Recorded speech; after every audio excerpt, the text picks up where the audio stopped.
Nabagala tuli wano mu bitundu bye Wakaliga maka ga Ssaalongo Erias Lukwago wakedde okuwambibwa enkya ya leero ssaawa zibadde nga 3:48 ab'ebyokwenda babuuse ekikomera kye ekyennyumba ye esangibwa wano Wakaliga ne bayingira munda era ne bamugyamu ne bamutwala. Bano badde bambadde engoye eza bulijjo kyokka nga ku makya basoose kwetoloola oba okwebulungulula amaka ge era nga bawangalira mu kitundu kino basanze akaseera akazibu okuyita ku nguudo eziyita maka ga Ssaalongo Erias Lukwago munnamateeka wa Dr. Kizza Besigye ne Ajobedi Lutale nga unakwatiddwa bawambiddwa ku makya ga leero. Embeera ebadde ya bunkenke okusinziira naddala nga bwebadde iffe tubadde twakeddewo dda nga BBS Telefayina okulondoola ensonga eno kubanga twategeddeho ku ssaawa 2 nti ab'ebyokwenda baasazeeko dda amaka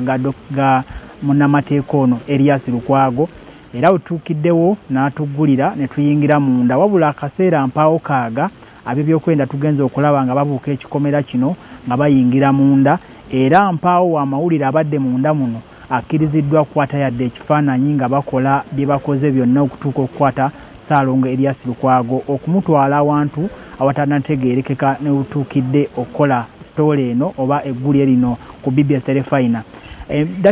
Operation eno oba ebikolwa bino bitutte eddakiika wakati w'ettaano ku 6 nga Ssaalongo Erias Lukwago bamusanze mu ddiiro lye wabadde anywa amazzi oluvannyuma ng'abadde yeeteekerateekera otwa ku interview oba okwogerako naffe ku mbeera nga bwe yakedde okuva ku makya nateekateeka ki ze balina nga bannamateeka ba Dr. Kizza Besigye ne Ajobedi Lutale ku nsonga y'okuwa ekiwandiiko ekiyita General Muhoozi Kainerugaba ne banne okweyanjula mu kkooti oluvannyuma lwa kkooti enkulu wano mu Kampala ng'ekulembeddwamu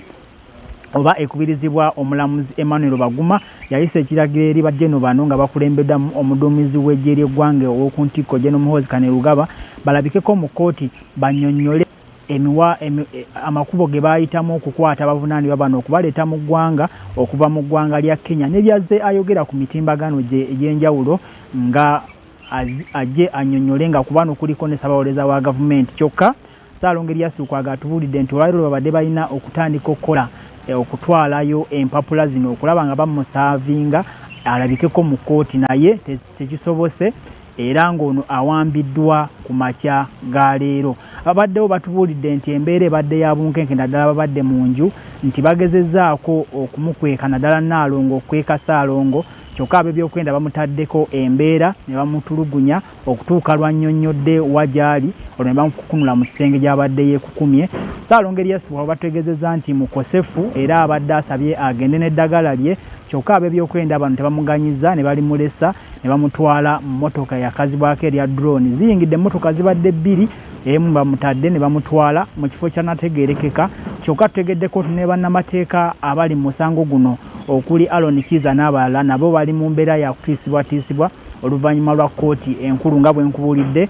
yayisa ekiragiro eri General Muhoozi Kainerugaba nga kati bano badde balina okumuwa ekiwandiiko ekyo alabikeko mu kkooti annyonnyole ku nsonga ezo ze baagala kkooti eno emulungule lwaki engeri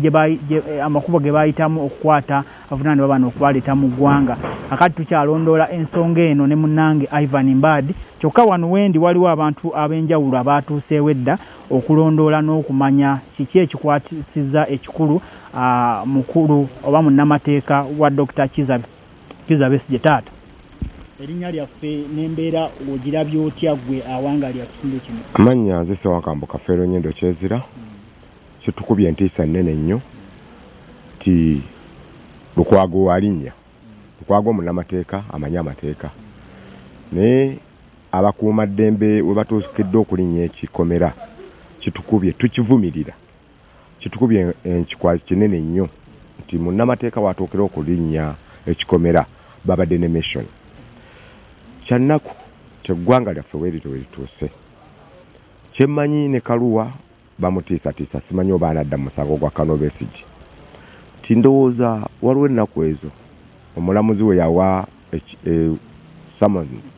ekiragiro bayite John Muwels ekyo ndowooza kyekiviiriddeko okukwata Lukwago kubanga Lukwago yagamba nti njolekedde olusozi gambalagala naye nja musaavinga nga munnamateeka omutendeke kati bwe bamutwala bwe batyo tetulinamu kubuusabuusa ti mutabani wa mwami Museveni omuduumizi w'eggwanga yatidde nnyo okugenda mu kkooti katuwaatya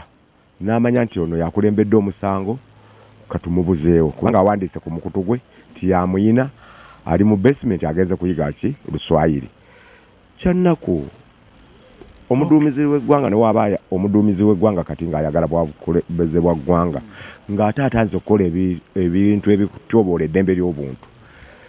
ne bw'anaatufuza ekifuba tetujja mwagala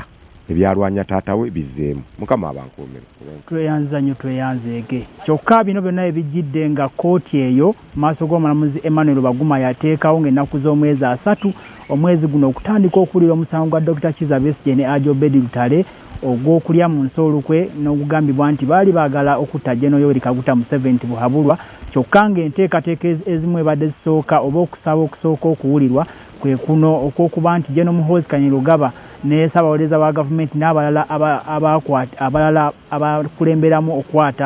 okwata kano Dr. Kizza Besigye okumujja e Kenya n'okumuleeta wano mu ggwanga okumusimba mu kkooti kwonna kutandika okuwulirwa kyokka tekimanyikiddwa oba okuwulira okwo kunaabeerawo olw'okuba nti bannamateeka ba Dr. Kizza Besigye batandise okubeera ku bunkenke obw'enjawulo so tukyaliwo wano mu maka ga Erias Lukwago okwongera okulondoola ensonga zino era tutegeddeko nti bannamateeka abalala bayise olukuŋŋaana bannamawulire tujja kuba tubategeeza ebinaaba bisingako awo mawulire gaffe ag'enjawulo agagambuuze n'ageesikika ku ssaawa 4 twetuli wano ne Ivan Mbadi okutuusaako enteekateeka yonna katukuze ewa Sandra Nabagala ate akutwale mawulire amalala agabadde mu bitundu by'eggwanga eby'enjawulo. Kale weebale nnyo Moses